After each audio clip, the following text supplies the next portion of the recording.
শারদ প্রাতে আমার রাত পোহার। নমস্কার, সকলকে স্বাগত জানাই আগমনী আড্ডার আজকের পর্বে। আজকে আমাদের সঙ্গে যিনি রয়েছেন তিনি মহালয়া জগতের অত্যন্ত জনপ্রিয় এবং কাঙ্ক্ষিত একটি মুখ। তিনি দুর্গারূপে কতটা জনপ্রিয় তা বলাই বাহুল্য, তাই তো দর্শকেরা আজও তাকে দুর্গারূপে দেখতে চান মহালয়ার করে। বর্তমানে তিনি মা, কিন্তু তার অনেক বছর আগে তিনি তার অভিনয়ের মাধ্যমে আমাদের সকলের মা হয়ে উঠেছেন সতী চরিত্রে। আশা করছি আপনারা সকলেই বুঝতে পারছেন আমি কার কথা বলছি। তাই আর দেরি না করে স্বাগত জানাই আজকের বিশিষ্ট অতিথি, সিনেমা, সিরিয়াল তথা ওয়েব সিরিজ খ্যাত অভিনেত্রী পায়েল ডেকে। নমস্কার, আমি পায়েল। টেলি দুর্গার সঞ্চালক অর্পণকে ধন্যবাদ জানাবো আমাকে এই আগমনী আড্ডায় আমন্ত্রণ জানানোর জন্য। আমরা এই মুহূর্তে একটা অদ্ভুত পৃথিবীতে বাস করছি। নিজেদেরকে ভালো রাখতে হবে, ভালো রাখার চেষ্টা অবশ্যই করতে হবে। ভালো রাখতে হলে নিজেকে ভালো ভালো কাজ করতে হবে। টেলি দুর্গা কিন্তু এমন একটি প্ল্যাটফর্ম যাদের অনুষ্ঠান দেখে নিজেদের মন ভালো রাখা যায়।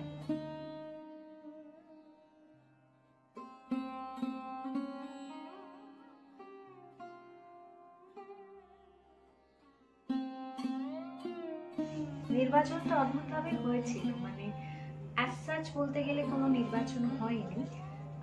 আমি তার আগে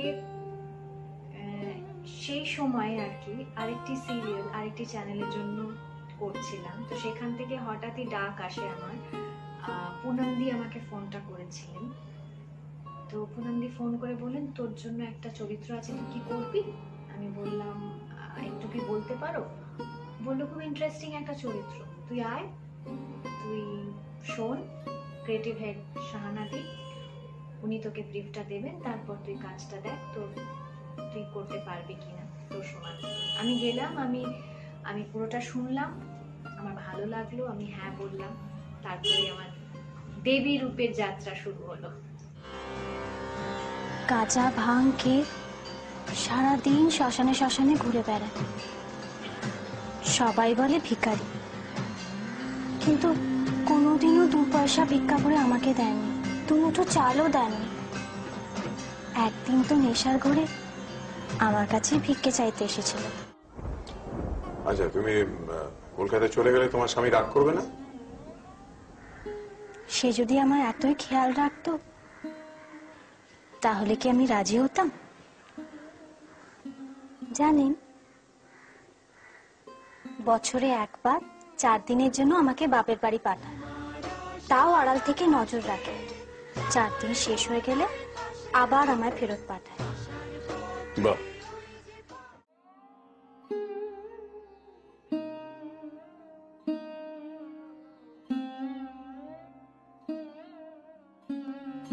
সতী হিসেবে নিজেকে বেশি গ্রুম আমি করিনি, মিথ্যে কথা বলবো না, সত্যিটাই বলছি। যখন চিত্রনাট্য বা স্ক্রিপ্টটা আমার কাছে এলো, তখন একবার পড়লাম, বারবার পড়লাম, বারংবার পড়লাম, পড়ে আমার চোখের সামনে, মানে স্ক্রিপ্টটা এত সুন্দরভাবে লেখা হয়েছিল, সেই ব্রিফিং গুলো এত সুন্দর, মানে প্রত্যেকটা লাইন ব্র্যাকেটে তার এক্সপ্লেনেশন দেওয়া ছিল, তো সেইগুলো পড়ে পড়ে হঠাৎই মনে হলো না চোখের সামনে একটা অদ্ভুত চরিত্রটাকে ভিজুয়ালাইজ করতে পারলাম। তো সেটাকে আমি ফলো করলাম, সেটা দিকেই এগোলাম, এবং ডেফিনেটলি আপনাদের ভালোবাসা, আপনাদের আশীর্বাদ পেলাম বলেই সেই যাত্রাটা একদিনের থেকে সেটা 10 দিন 12 দিন দীর্ঘদিনের হয়ে গেল।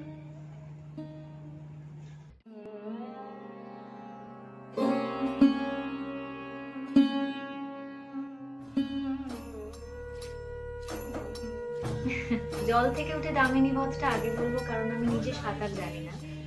আমাকে ওই চালার মধ্যে বেঁধে দেওয়া হয়েছিল দড়ি দিয়ে, যাতে আমি কোনোভাবে অ্যাক্সিডেন্ট না হয়। এবং ঘটনাচক্রে পরে জানতে পারলাম দামিনী মানে স্বাগতা দিয়েও সাঁতার জানতেন না, এখনো জানেন না। তো আমরা দুজনেই ওই আটচালার মধ্যে বন্দি ছিলাম, ভয়ে ছিলাম, বাট সামহাও হয়তো মা দুর্গার আশীর্বাদ আমাদের উপর ছিল, আমাদের কোনো ক্ষতি হয়নি। সিনটা খুব ভালো হয়েছে।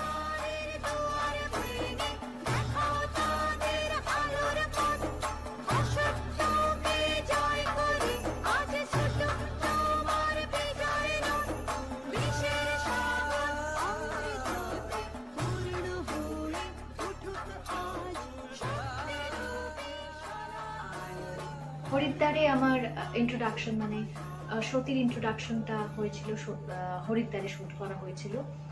সো হরিদ্বার আমি এর আগে কখনো যাইনি। গঙ্গাকে ওইভাবে অত কাছ থেকে তার স্রোত দেখিনি কখনো। যখন গেলাম গঙ্গার ধারে, যখন বা গঙ্গায় যখন প্রথমবার গঙ্গা স্পর্শ করলাম, একটা অদ্ভুত শিহরণ হলো, সেটা আমি কাউকে বলে বোঝাতে পারবো না। তারা এখানে এসে ওঠে, তাই এলাম। আমাকে খুঁজতে এসে ঘরে ঢুকে গেলে তুমি? এই, তুমি তোমার নাম জানো না? আমার নাম না জেনে তুমি কি করে জানলে আমি এখানে আছি? এটা আমার ঘর, তুমি কি করে জানলে বলো? আমার আশাতে আপনি খুশি হননি না? আমি এসেছি বলে আপনার ভালো লাগছে না? ঠিক আছে, আমি চলে যাচ্ছি। তুমি যাবে না, দাঁড়াও দাঁড়াও ওখানে।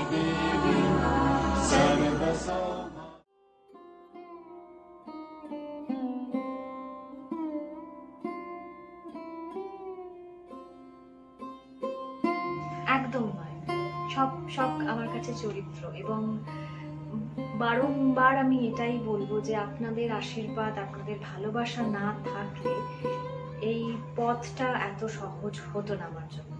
সো আপনাদের সকলকে অসংখ্য ধন্যবাদ সব সময় আমার পাশে থাকার জন্য, আমাকে আশীর্বাদ করার জন্য।